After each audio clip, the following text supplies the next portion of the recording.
Right right one by one మాట్లాడదాం. మనతో కొండ రాజీవ్ గాంధీ గారు ఉన్నారు, వైఎస్ఆర్ కాంగ్రెస్ పార్టీ రాష్ట్ర అధికార ప్రతినిధి. రాజీవ్ గాంధీ గారు, good evening. Good evening Ramanaidu గారు. మీకు మీతో పాటు పాల్గొన్న ప్యానలిస్టులకి, రాజ్ న్యూస్ ఛానల్ వీక్షకులందరూ కూడా నా హృదయపూర్వక నమస్కారాలు. ఎమ్మెల్యే విరూపాక్షి గారిని అక్రమంగా అరెస్ట్ చేశారని, ఇబ్బంది పెట్టారని, సో జగన్మోహన్ రెడ్డి గారు అక్కడికి వెళ్ళటమే కాకుండా ప్రభుత్వం మీద, చంద్రబాబు నాయుడు గారి మీద తీవ్రమైనటువంటి విమర్శలు, మాటలు దాడి చేశారు. అది ఎంతలా అంటే గాంధీ పుట్టిన దేశంలో ఈరోజు ప్రజాస్వామ్యం కూని అయిందని, ప్రజాస్వామ్యవాదులంతా ఆలోచన చేయాలని, రెడ్ బుక్ రాజ్యాంగం కూటమి పాలనలో కుట్ర రాజకీయాలు చూస్తున్నామని, దొంగలు బందిపోట్ల తరహాలో పోలీసులు ఎమ్మెల్యే ఇంటిపైకి వెళ్ళారని, అంటే పోలీస్ అధికారులని దొంగలతోటి బందిపోట్లతోటి పోల్చడం ఎంతవరకు కరెక్ట్?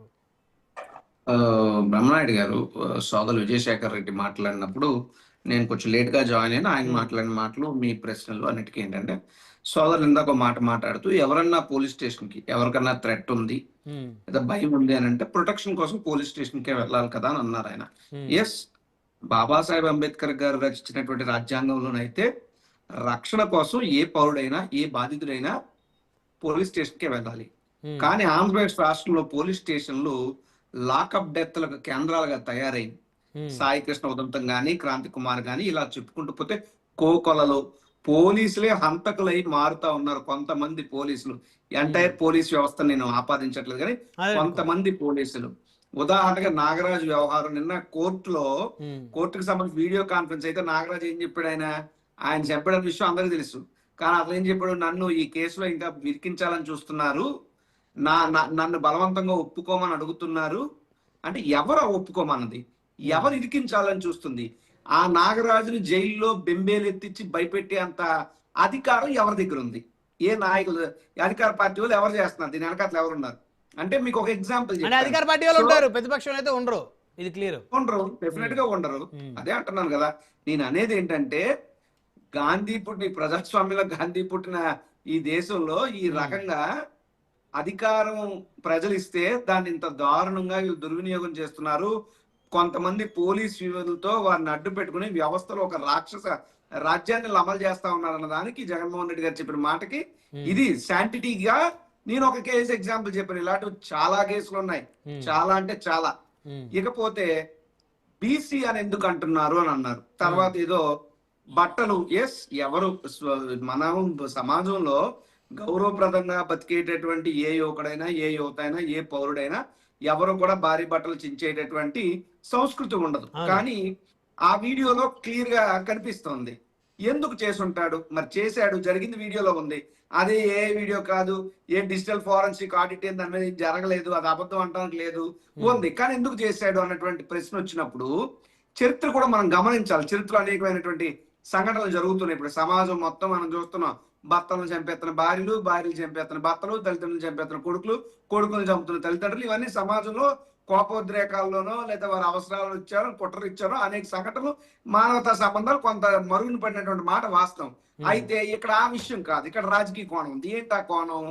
గతంలో స్వర్గీయ ఎన్టీ రామారావు గారికి సంబంధించి ఎవరైతే ఆయన పార్టీ వ్యవస్థాపకులు ఉన్నారు, టీడీపీ వ్యవస్థాపకులుగా, ఆయన మీద తెలుగుదేశం పార్టీకి సంబంధించినటువంటి అదే వారి కరపత్రం, వారికి సంబంధం అంటే అధికారిక సంబంధం కాదు, అనధికారిక సంబంధం ఉన్నటువంటి ఈనాడు పత్రికలో ఎన్టీ రామారావు గారికి బట్టలు ఇప్పేసి కార్టూన్లో వేశాడు శ్రీధర్ అనేటువంటి వ్యక్తి.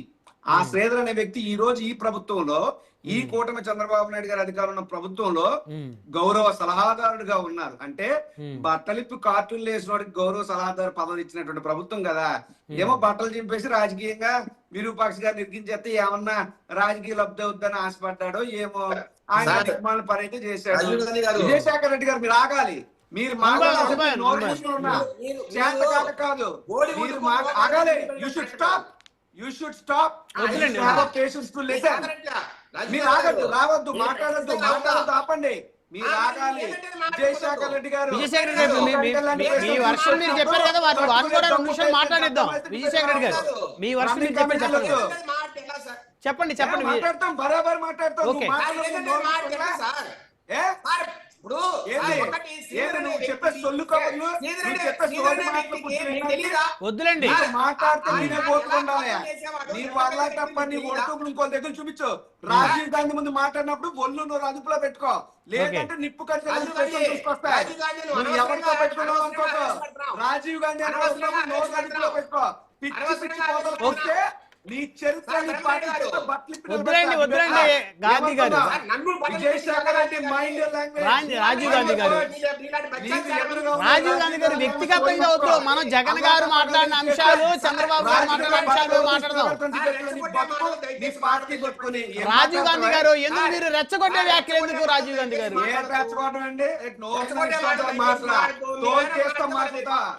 తస్మాత్ జాగ్రత్త. వద్దండి, రాజీవ్ గాంధీ గారు కరెక్ట్ కాదండి, కరెక్ట్ కాదండి. నీతో నీచమైన రాజకీయ చరిత్ర, నీ పార్టీలో నీచమైన రాజకీయ చరిత్ర, నీ నాయకుడు దొంగ, ఒక ఆర్థిక ఉగ్రవాది చంద్రబాబు. రాజీవ్ గాంధీ గారు మీరు చాలా దారుణంగా మాట్లాడుతా ఉన్నారు. మరి మీరు విజయశేఖర్ రెడ్డి గారు మాట్లాడినప్పుడు కూడా శేఖర్ రెడ్డి గారు తప్పు, మీరు అలా మాట్లాడకూడదని చెప్పాలి కదండి. మాట్లాడినప్పుడు వినండి, అంటే మీరు వారిని పర్సనల్ గా వార్నింగ్ లేదు, అది కరెక్ట్ కాదు అంటున్నాను నేను అనేది. విధానపరంగా మీరు మాట్లాడుకోండి. బ్రహ్మనాయుడు గారు మనం పద్ధతిగా మాట్లాడుకుందాం. మీ ఇల్లుకి మా ఇల్లు ఎంత దూరం, మా ఇల్లుకి మీ ఇల్లు ఎంత దూరం. విజయశేఖర్ రెడ్డి గారు కొన్ని స్టేట్మెంట్స్ ఇచ్చారు, అది నిజమైనా అబద్ధమైనా దాని అభిప్రాయం. నాతో డిబేట్ కి వచ్చారు, గౌరవప్రదంగా ఆయన చెప్పిందంతా విని రాసుకుని ఓపికగా ఉండి నా టర్న్ వచ్చినప్పుడు తిరిగి ఎంతకంత అంటే అంత సమాధానం చెప్పాలి. నేను మాట్లాడినప్పుడు అభ్యంతరకరం అయితే చెప్పాలండి. నేను మాట్లాడడం పూర్తయిన తర్వాత మళ్ళీ మైక్ తీసుకోవాలి, మాట్లాడకూడదు. అది మీరు చెప్పండి. విజయశేఖర్ రెడ్డి గారు 2 నిమిషాలు ఆగండి, వారు మాట్లాడేటువంటి అంశాలు నోట్ చేసుకుని వారు మాట్లాడండి సార్. రాజీవ్ గాంధీ గారు మాట్లాడండి.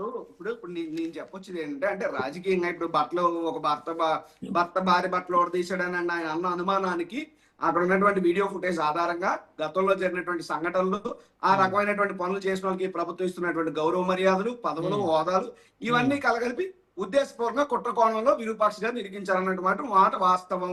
నా వరకు, నా ఒపీనియన్ ఇది నిజం. ఇకపోతే బీసీ నేత అని ఎందుకు అన్నారు అంటే అనకూడదా సార్? నేను బీసీనే. ఇప్పుడు ఒక ఎస్సీ మహిళను మీరు సంబోధించారు మీరు మాటల్లోనే. ఎస్సీ మహిళ అన్నప్పుడు, ఎస్టీ వారిని ఎస్టీ అన్నప్పుడు, మా బీసీ వారిని కూడా బీసీ వారు అని అంటే ఏంటి ఇబ్బంది?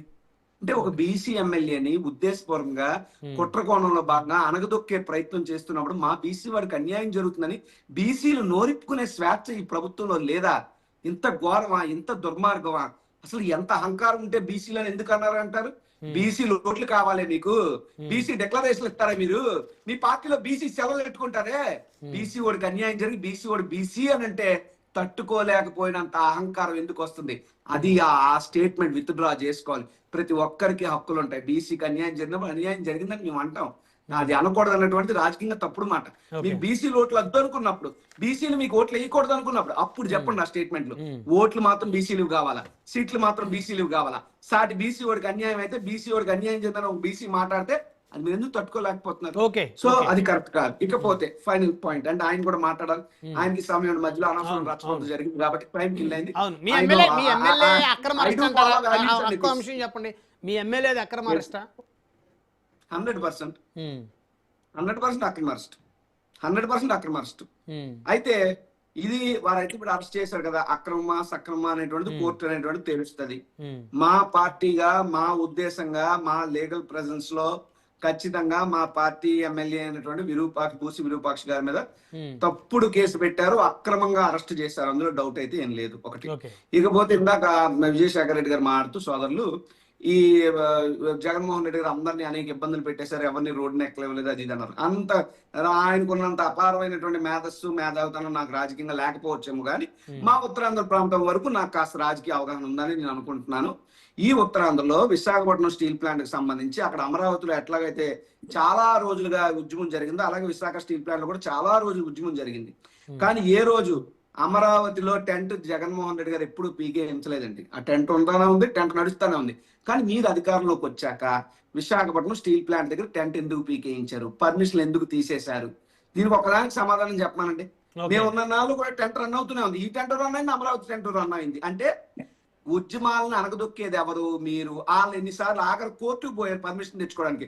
కోర్టు మీరు పెట్టుకొని చేసుకోండి అన్నా సరే ఓకే పోలీసులు అడ్డు పెట్టి వాళ్ళందరినీ ఇబ్బందులు పెట్టే పరిస్థితి చేశారు. కాబట్టి మనం నిజాలు మాట్లాడితే ఏమన్నాలంటే కాస్త కోస్తో ఈ డిబేట్ న్యూట్రల్ వేదిక కాబట్టి, అంటే మీకు కొన్ని ఛానల్, మీ పార్టీకి అనుకూలం కొన్ని ఛానల్స్ ఉంటాయి, మా పార్టీకి అనుకూలం కొన్ని ఛానల్స్ ఉంటాయి. ఈ న్యూట్రల్ ప్లాట్ఫామ్ దొరికినప్పుడైనా మనం ఉన్న వాస్తవాలు కొంచెం జనరలైజ్డ్ గా మాట్లాడితే పబ్లిక్ చూసి హర్షిస్తారు. అంత మాత్రాన ఊరికే మనం ఓకదంపుడుగా ఉపన్యాసాలు ఇస్తాం, అబద్ధాలన్నీ వల్లివేస్తాం అంటే జనం ఎంత అమాయకులు కాదు. చరిత్ర సత్యాలు అనేటువంటి కొన్ని ఉంటాయి, అలాంటి మాలాంటి వాళ్ళు మాట్లాడడం మీరు అలా దొరికిపోతూ ఉంటారు. కాబట్టి మీరు పరిపాలన మీద దృష్టి పెట్టండి, మా మీద లేదా కక్ష సాధింపుల మీద ఇవన్నీ కాదు.